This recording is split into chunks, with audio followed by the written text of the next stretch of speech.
So I'm excited to be here.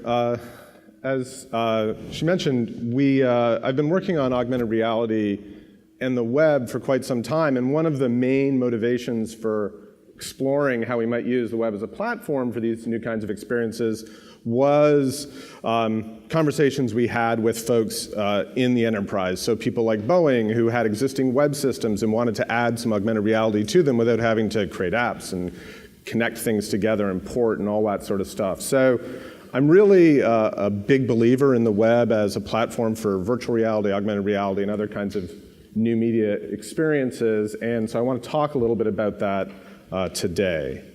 Okay, so the first thing I want to get out of the way is, what is augmented reality? So when you hear that term, you might think of some well-known science fiction movies, if you're old enough to remember The Terminator. You might think of books. You might notice that that yellow line on the field is not actually painted there. It doesn't appear every time it's projected. It's inserted in the video stream. You might think of games. You might think of your laptop going to sleep.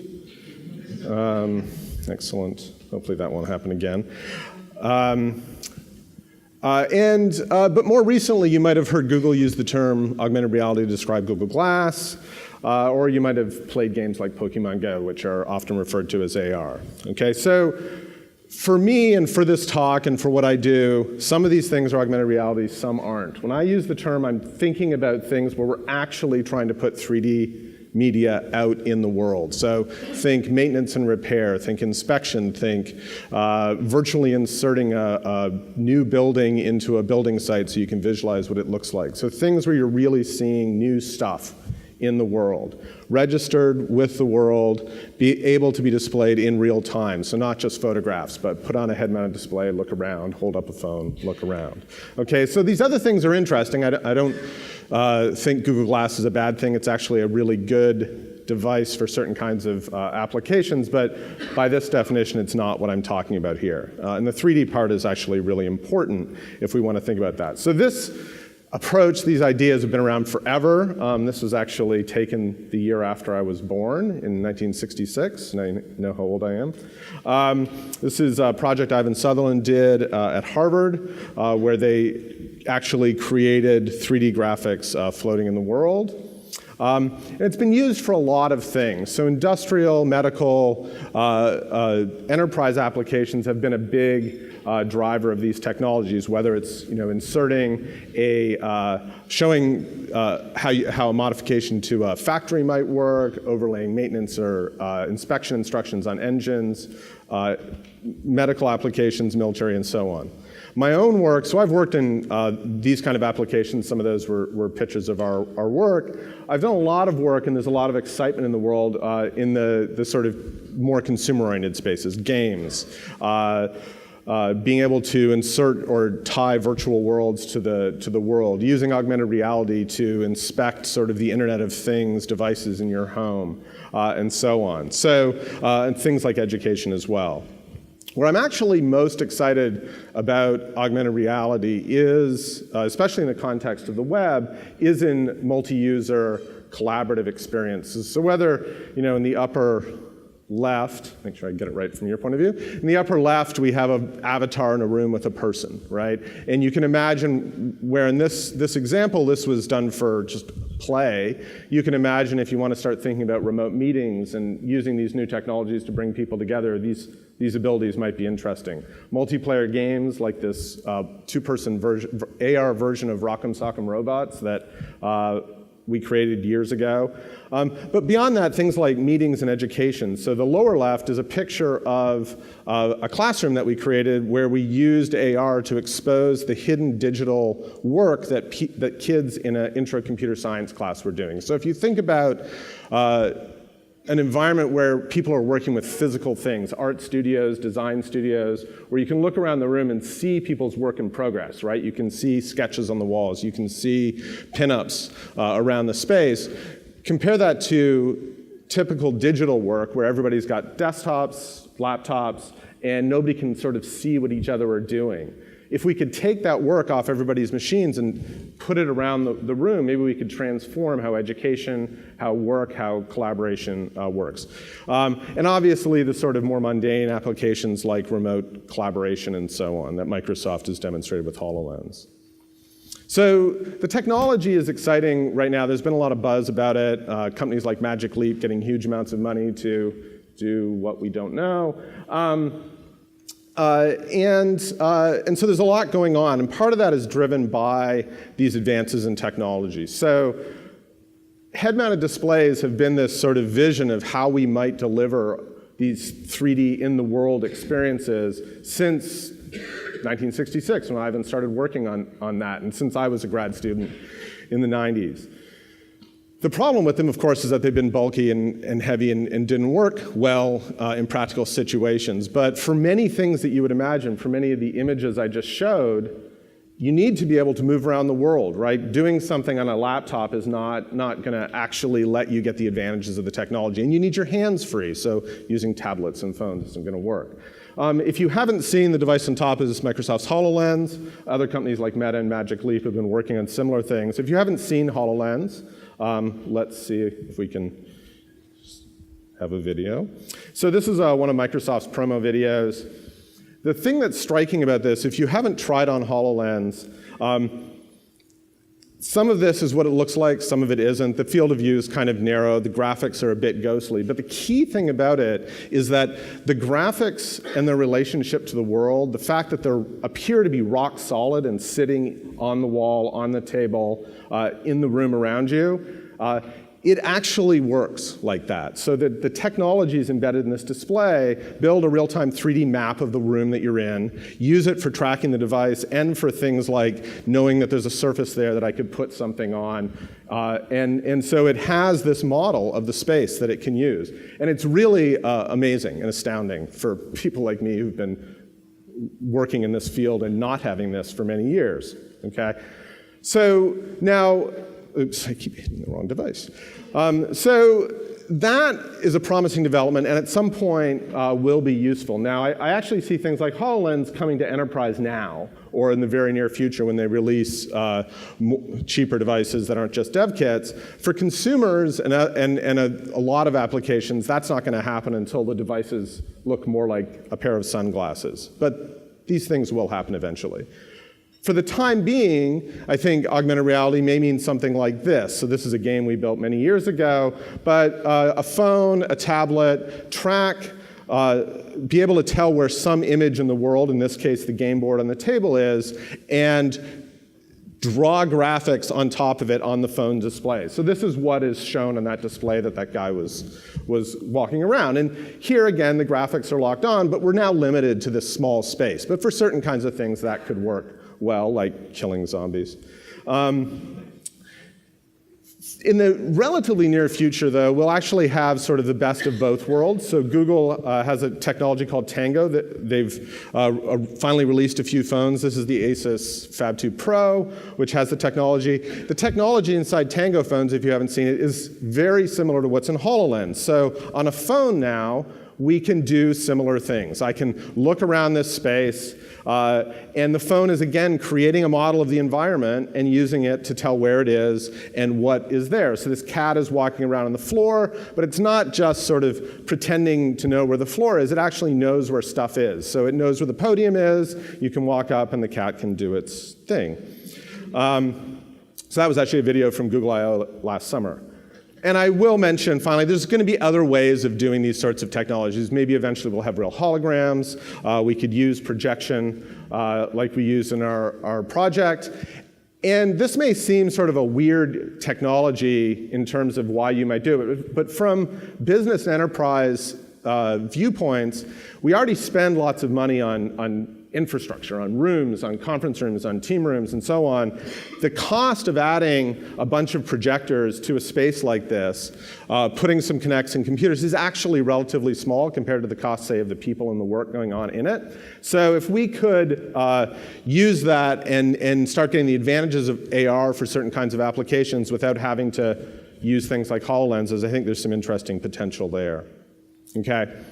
So can we do this stuff with the web now, is the obvious question. And I'm going to sort of talk, that's basically what the rest of the talk is about.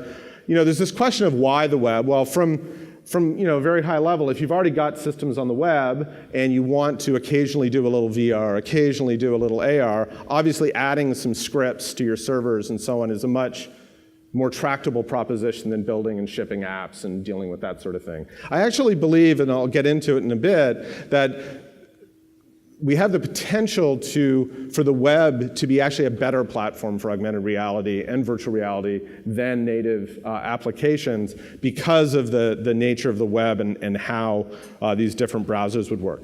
There's other reasons, sort of more consumer-oriented reasons why we might want to use the web, right? There's certain kind of applications that you could never ship to the target audience if you were building apps. This image on the right is a game a student of mine built years ago with the goal of trying to teach teens proper condom usage. She'd worked at the CDC. She was very interested in safe sex and STDs education. And so she created a little game that tried to, as they played it, teach them this stuff. This is an app we could probably never get into the App Store. It's an app many teens, many of the people who would be the target audience, may be unable to get because their parents wouldn't let them, or they may be embarrassed to have it on their phone, and so on. So the web offers access to these kind of applications that the walled gardens of the app stores currently present, which I think is also interesting.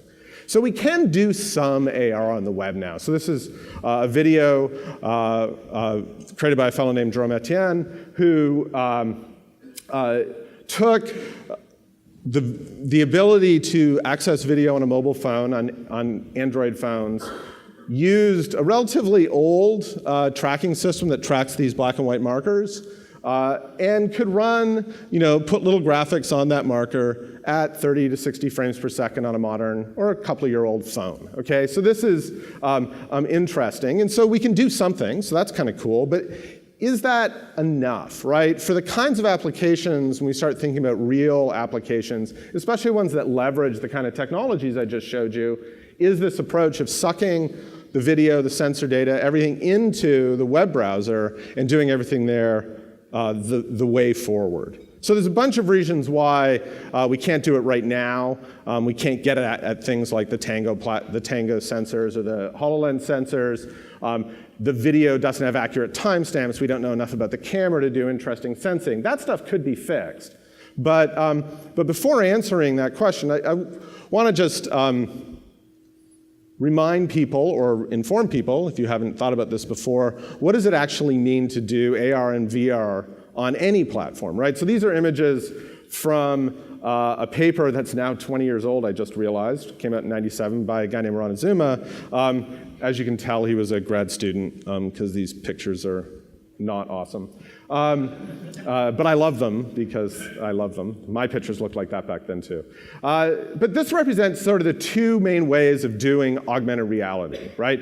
We're either having a view of the world, a see-through display, projectors, and trying to figure out how to show graphics on that real unoccluded view, which is the one on the left, the optical combiner idea, or we're doing what we see on the phone, where we're getting video in, analyzing it, and displaying it back to give the illusion that the device is see-through, right? So if I pick up a phone and I'm showing the video, and I turn the phone like this, it's showing the video over there, right?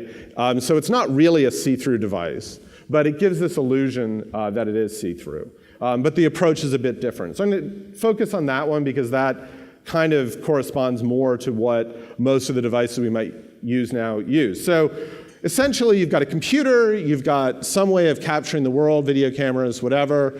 You have some way of knowing where the phone or the user's head is, where they're looking, some way of tracking it, so I know I'm looking left, right, up, down, moving around. And I take those two things, combine them together, display it back really fast, and it gives kind of the illusion that we can overlay graphics on the world. So this is kind of like VR, right? If you get rid of all that pesky world stuff, all of that synchronization and capturing, and just do graphics really fast on a device, this is akin to VR, and that actually turns out to be important if we're thinking about how to get this stuff efficiently into the web. Essentially, the difference between VR virtual reality, and augmented reality is the reality part, right? In virtual reality, everything's synthetic, it's virtual. Augmented reality, we're trying as best we can to augment our perception of reality, but that means we actually need to know a lot about it, right? I can't draw your names above your heads, pardon my little hand wave, unless I know who you are, where you are, and so on. So as I look around, I can only display things if I know what's there. If this was a virtual meeting room and you were all attending virtually and you were all avatars, I would know by definition where everything was because I'm drawing it, right? So the augmented reality part actually starts to introduce some really hard problems. So sensing things about the world and then aligning it. If the virtual reality display, when I'm looking this direction, is actually kind of displaying the world in this direction, but it's consistent, it doesn't matter, because when I look left, it moves left. When I look right, it moves right. If things aren't exactly correct in augmented reality, and I'm trying to put your name above your head, but it's putting it above your head, I might notice, gender and so on, but it's going to be confusing and not work the way that I want. So some of the constraints are a lot harder. So the challenge of augmented reality on the web, on anything, is to display things in real time, fast, like VR. But we can only display things that we know, and we can only know things based on the sensors in the device, based on what other knowledge we have about the world. So this issue of sensing and knowledge turns out to be really, really important. So essentially, we need to be able to leverage the unique capabilities of every platform that we might run on. So if you're a web dev, you might think of progressive web apps or reactive programming or so on. But this is a video from that somebody made on a VR website, WebVR website they made for weather.com. And here they needed to sort of adapt to the different kinds of VR displays, right?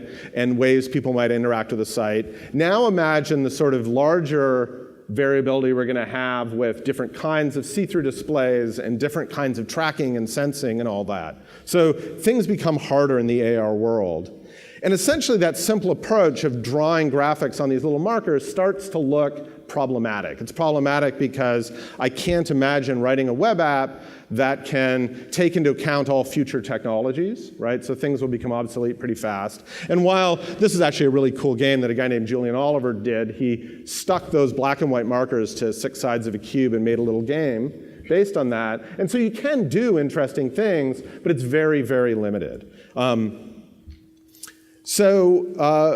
What we've been doing, what I've been thinking about it for the last few months as I've been at Mozilla and for the last years at Georgia Tech is trying to build on what people have done in the past. So there is a thing called WebVR, in case you weren't aware, that is coming to browsers near you this year. And what it does is let you create web pages that run on Oculus Rifts and Vives and GearVRs and all these things, and actually leverage all of the built-in sensors and technologies, and run with exactly the same performance and capabilities as native apps. So you can write a web page that creates a full 3D virtual world on a Vive that you can walk around inside, and it runs beautifully, okay? And so that's coming out in Firefox and Chrome. Samsung's got it. Facebook's doing it on their devices.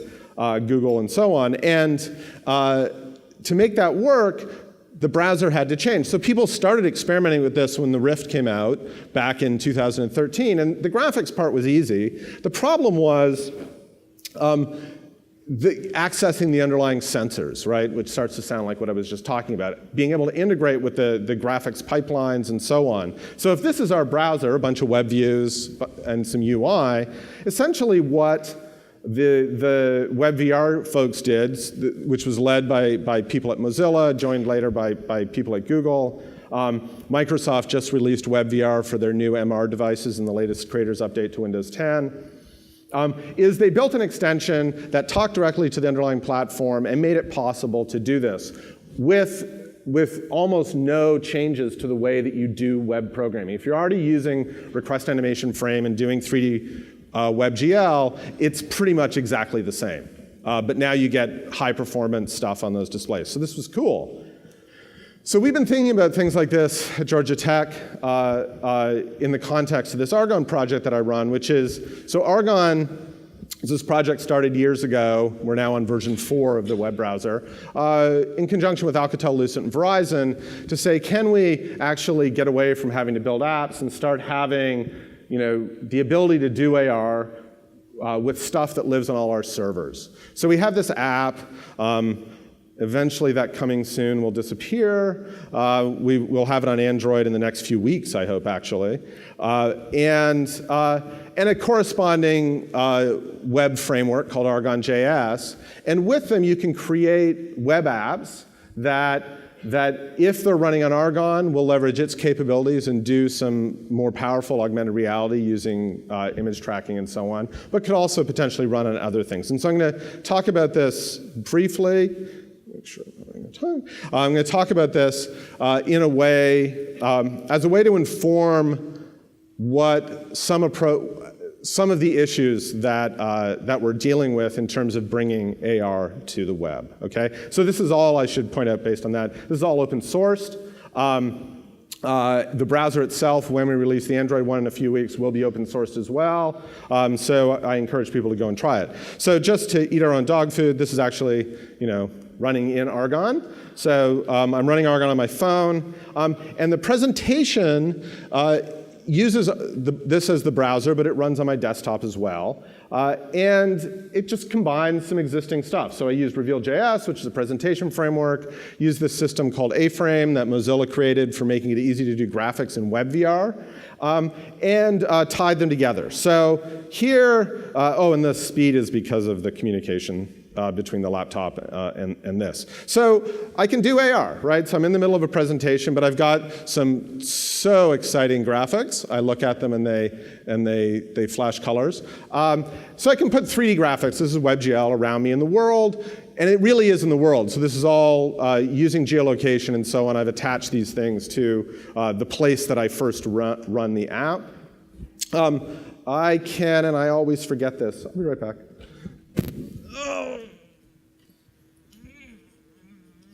This is why we need to get away from markers. I can take a little image that I know about and draw graphics on it. So there's a little, picture your favorite image. But this is just WebGL graphics drawn on top of this. And so anything you could imagine tracking, whether it's a piece of equipment or whatever, we can do that. Okay, so we can do that in the same time.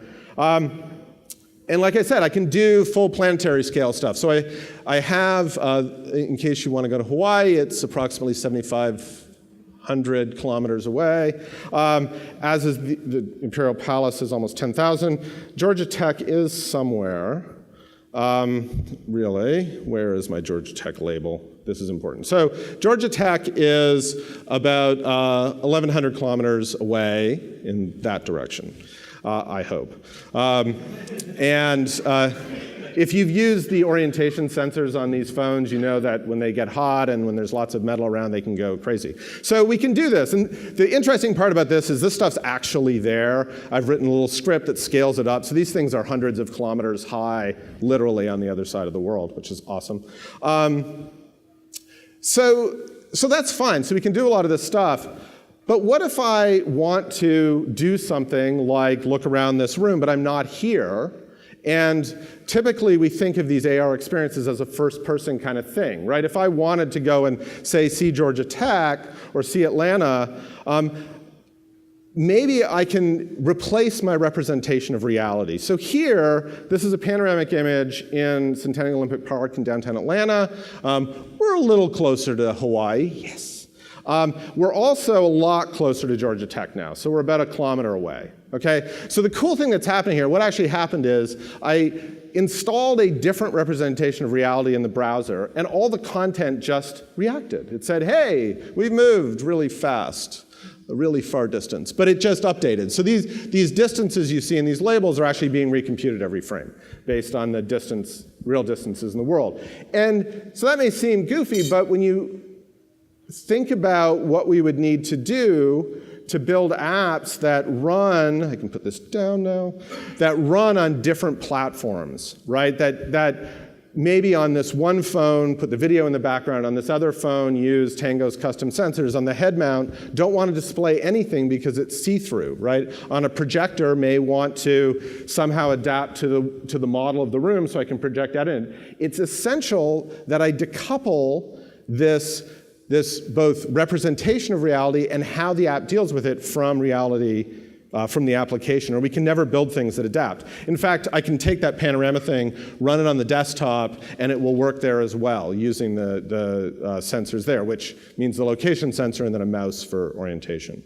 Okay? So I think this idea of decoupling reality is actually going to be essential to the future of doing AR for more than just demos on the web. And we have, as I'll describe in a second, a sort of a path for how we can get there. It's actually more important, it's important for a few reasons. So this is the architecture of Argon. I like hand-drawn things, even though I can't draw.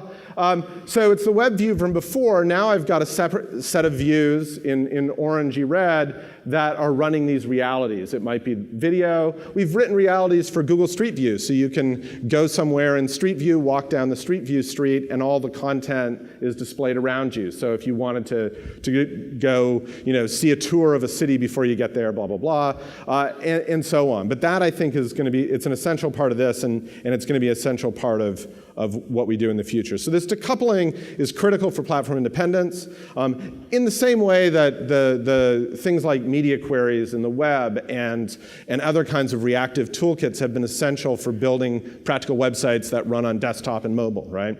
It hopefully will start allowing us to leverage platform capabilities if, like WebVR, we can expose them in a consistent way. And interestingly, it allows something that I always have a hard time convincing people is worthwhile, which is the ability to display multiple things at once, right? So because each app is only displaying its content, there's no reason I couldn't display multiple apps which are all just overlaying on top of each other. Argon actually lets us do that, and if we have time at the end, I could show a demo. But if you think about, again, practical uses, I'm out in the field working on some piece of equipment, or I'm building a customer-focused maintenance or application to teach them how to do something, there may be multiple of those kinds of applications available on the web, right? It might be hobbyists have given you this is how you really repair your dishwasher website versus the manufacturers. As a consumer, it'd be cool if I could run both at the same time, see the stuff at the same time. Now, there's huge user interface questions there, like don't they conflict with each other and so on. But we deal with this on our desktops all the time, right? We move windows, we hide them, we flip them back and forth. But the power of being able to do multiple things at the same time is essential to a lot of how we work with computers. And I think that'll be interesting as we move forward. So this idea of separating the reality gives consumers, the user, the opportunity to both choose what version of reality they want to use, which means where they want to be when they experiment with stuff, which viewpoint they want, and so on. It also starts to address a question that I think will become more and more important as augmented reality becomes pervasive, which is the privacy question, okay? If you think about the Hololens demo I showed you, where he's walking around a kitchen and putting stuff on the walls, that's great if it's your kitchen. What if it's your kitchen, right? Do you want me creating a 3D textured model of your house and sending it to some arbitrary website that you have no idea what they're doing with it? Maybe not.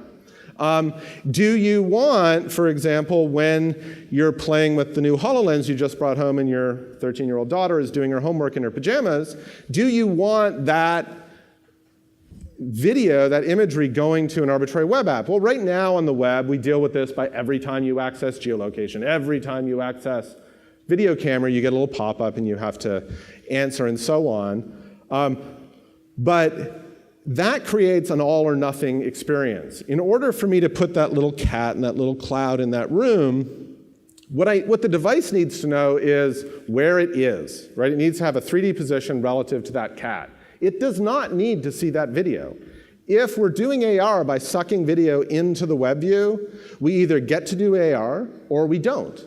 We don't have the choice of saying, hey, you can have access to the position information, but you can't have access to the mesh, the model, the video, okay? And I think that as we move forward, will become a very important aspect of of what we need to do to make AR work. And actually, this will go beyond the web, right? If I brought a HoloLens into your house and I put it on, you would actually like to know if the app I'm running is getting this kind of information. Maybe we would like to do stuff without sharing it. So I think this will become a bigger issue. So the cool thing about what I just showed you, actually, is that it's all very webby, right? So Argon is a web browser. The integrations that we created for AR are just, they're web frameworks that work with everything else. So I said I integrated Reveal.js, A-Frame, and so on. So it kind of looks like this, right? I included some JavaScript at the top, and then I created, A-Frame is cool. You create, what it does is creates new HTML markup for describing 3D scenes. So in A-Frame, you insert a scene into your web page by creating an A-Scene tag. For Argon, I created an AR-Scene tag, insert it into the web page. Each of those boxes that we're spinning around, that's it. That's the markup that's in my presentation. I've got like 30 of them, just one after the other, positioned semi-randomly around me.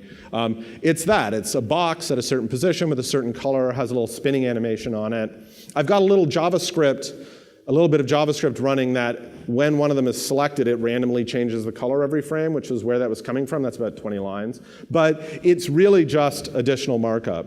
The tracking, or the geospatial stuff, we attach, we added a little bit of markup to say, put this thing at this certain longitude, latitude, altitude, and then the stuff within it, and then scale it. There's the second line has a fixed size that says make this a certain size always, and so on. So this is just stuff I copied from the web page, okay? And so we've started doing things like that. So I did some work with a company called Track Labs. They build maintenance systems initially for NASA. Now for a lot of other companies, they have this system called Pride. And it essentially is a web-based system that has a huge back end that generates these, based on knowledge of the system, will generate a sequence of maintenance instructions. They use it for the ISS, the International Space Station. Right now, the system works by there's somebody in Houston using the system and then talking to the astronauts to say, lead them through. This task is making sure everything is okay. This is the thing that charges the suits they use when they go outside. I can't remember the name. And so this is the sequence of operations they need to do before they put it on and put themselves out in outer space. Very important that it gets right. The interesting part about this is some text and a box. Right? The graphics required for this are pretty trivial.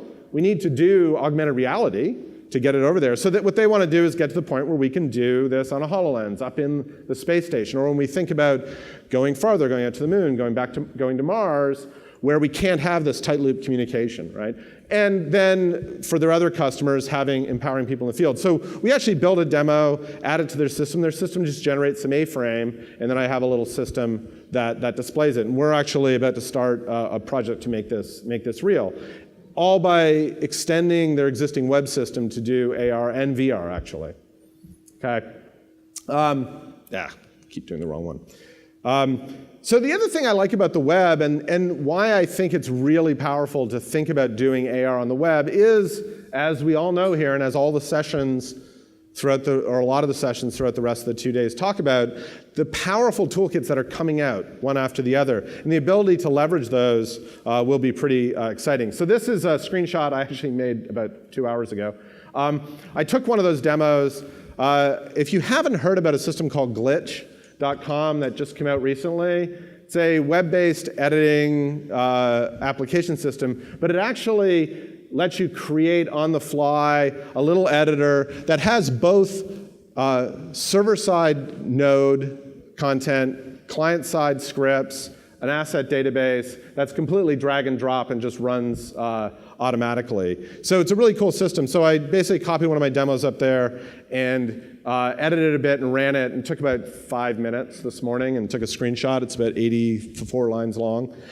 So this is pretty cool, right? Because now, all of a sudden, to be able to experiment with augmented reality, to be able to try building new things and tie them in, I don't have to learn a whole new engine or learn things. I can just use these existing tools. We could also go farther. Some of you may have heard of a system called Twine, which is an online environment for creating hypertext fiction. It's used by a lot of people to create kind of text-based games and so on. This is what the editor looks like in the web. This is actually an editor using a story format I created that lets you do AR stories and VR stories. So this is what one of the passages looks like. I assume everybody who's reading this finds this incredibly intuitive.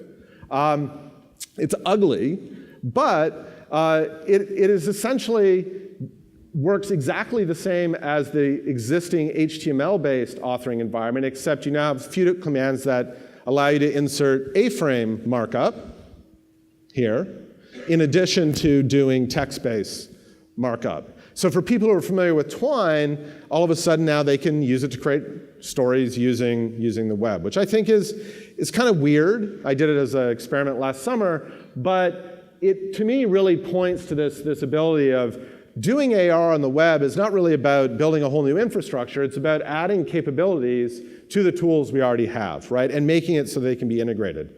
Okay, so I'm at Mozilla, as was mentioned. I went there last November. Most of you, I assume, know about Firefox if you're not necessarily familiar with Mozilla itself.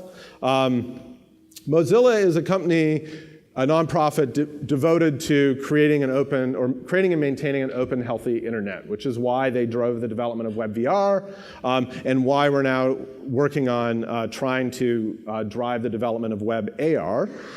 And the goal is to try to make it possible to use these new technologies in ways that aren't locked into existing or the growing set of walled gardens and closed developer ecosystems that we see in the Vive, on Oculus, and so on. Okay, so my goal is to take the Argon stuff we've done and try to figure out how to get it into real web browsers. Okay, and there's a bunch of stuff that we can leverage there. We're working with people at all the other companies, Microsoft, Google, so on, not Apple, obviously.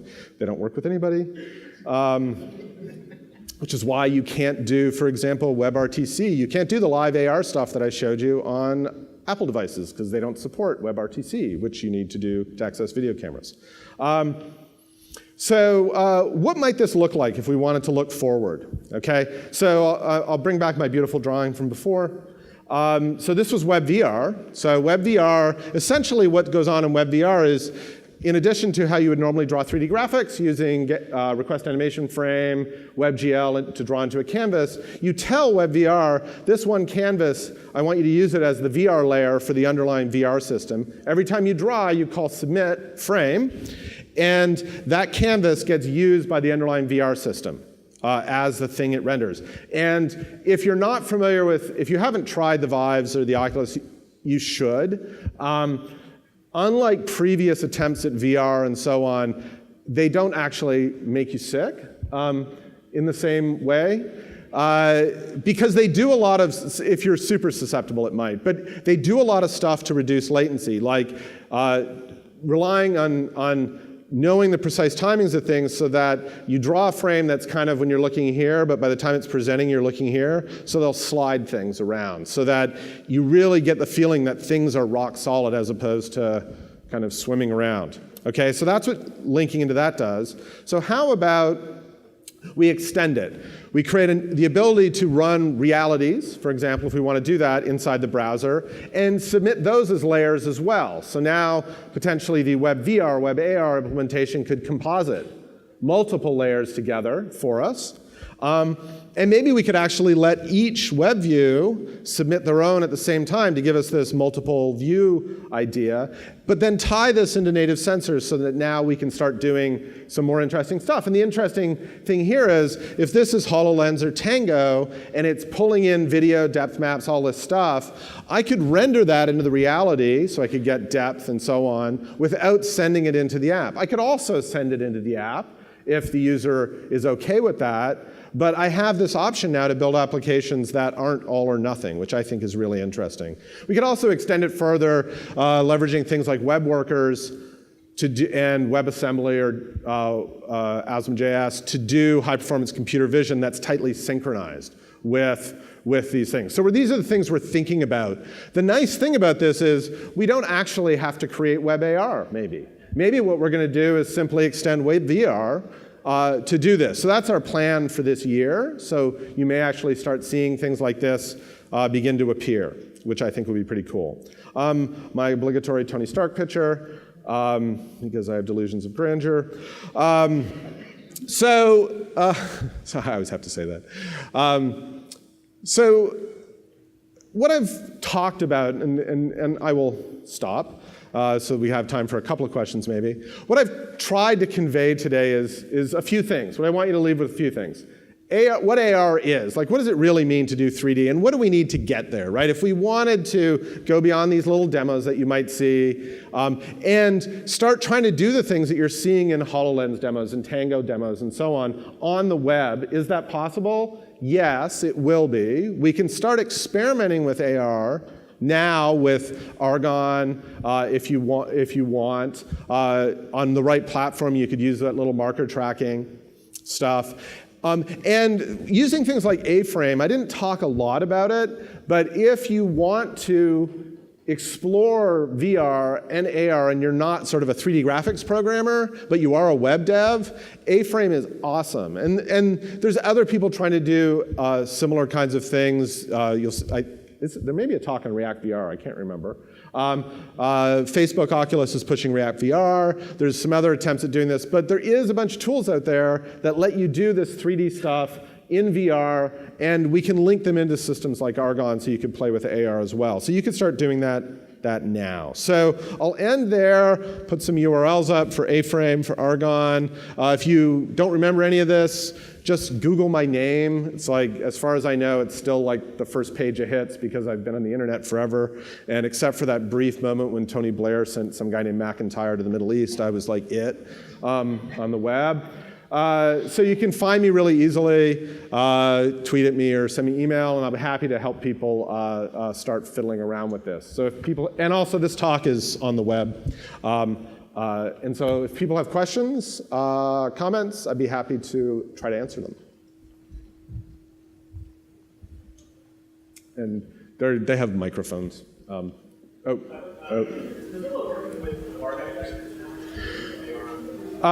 the question is Mozilla working with car manufacturers? Not that directly that I'm aware of. So Mozilla is really in the, and I've been there a few months, so I'll probably say this wrong. Mozilla is really in the business of supporting, standards, infrastructure, pushing openness. We would be open to lots of collaborations, right? If they help us further these goals. So working with people who want to do something super interesting would be something that I would be interested in chatting about. What are the prospects for your phone being able to calculate the geometry of the world and get that into the browser so you can identify where people's heads are and where your podium is and stuff like that? So when you say your phone, you mean my phone, not, say, the Google Tango phones or something. Yeah, so calculating the geometry of the world is a process called SLAM, stands for Simultaneous Localization and Mapping. That's what HoloLens and Tango do. So the word refers to we're localizing ourselves, we're building a map of the world and then localizing ourselves. So that's one step. You were actually asking essentially two questions. One is building a model of the world. The other is finding things in it, right? And those are really different problems. So if I waved a Tango phone or a HoloLens around this room, I would get a mesh, and y'all would look like a World War I battlefield, right? It just lots of hills and valleys, no notion of people and faces, and so on. So figuring out that blob there as a person is a problem. Figuring out it's you is another problem. So I think there's a lot of potential for that. So essentially, people think about AR, they think of two sort of parallel things. One is the display problem. Given information about the world, how can I display it? One is the sensing discovery problem. So if I look around, can I tell that you're you? Can I tell the model of that projector? Can I get information about it? My personal belief is that one of the potentials of the browsers is to extend search from the way we do it now, which is typing some text in. When you type text into the Google search bar or to the Firefox search bar, it goes off to whatever your preferred search engine is, and it runs stuff and sends you back a page, right? I could imagine if people have used, say, the Amazon app, if you open there's a little camera button. And if you open it and look around the world, it actually scans the world, and you see these little blue dots for features. And it's essentially searching in the world, sending these features back to Amazon servers, where it's trying to match it against known products, presumably. So you could imagine that as a model for how search works in the future. So I'm sort of dancing around this. There's two huge problems. I believe it's going to be possible. Doing it at the browser or OS level, where I'm sending stuff off and there's search happening generically, will let me find sort of whatever the most popular web page for that model of projector is, say. Doing it in the app will require a new set of services, right? So you can imagine the architecture I just showed. I will flip back. The architecture here, the top box, which is hard to read, is sending, the idea is we'll send video and sensor information into the web view. The web view could then use that in any way it sees fit, including connecting to back-end services and so on. So I think it's going to be possible, but it's a huge problem. It's not solved in any context, not to mention the web. But I think it's at least as solvable on the web as it is anywhere else. Oh, okay. The devices that are generating these maps, like the handheld devices, are they doing that with stereoscopic vision still, or are there other tricks? And so HoloLens and Tango essentially do it the same way, which is if you've seen the Kinect on the Xbox X360 and One, it's essentially a depth camera. So they've essentially got depth cameras plus multiple other cameras plus inertial sensors. They've got a bunch of sensors that are fused together in a combination of hardware and software. So there's a lot of engineering to sort of combine all those things, but they're not using stereo. They're generally leveraging depth cameras. They're building this sort of model from that. So you can do SLAM on a mono camera, on a normal camera. It's just harder. And I'll be around in the break and at lunch and so on. Unfortunately, I can't be here through tonight and tomorrow because I have to be back in Atlanta for family stuff. But if folks want to catch me soon, I'll be happy to answer more questions. That's it.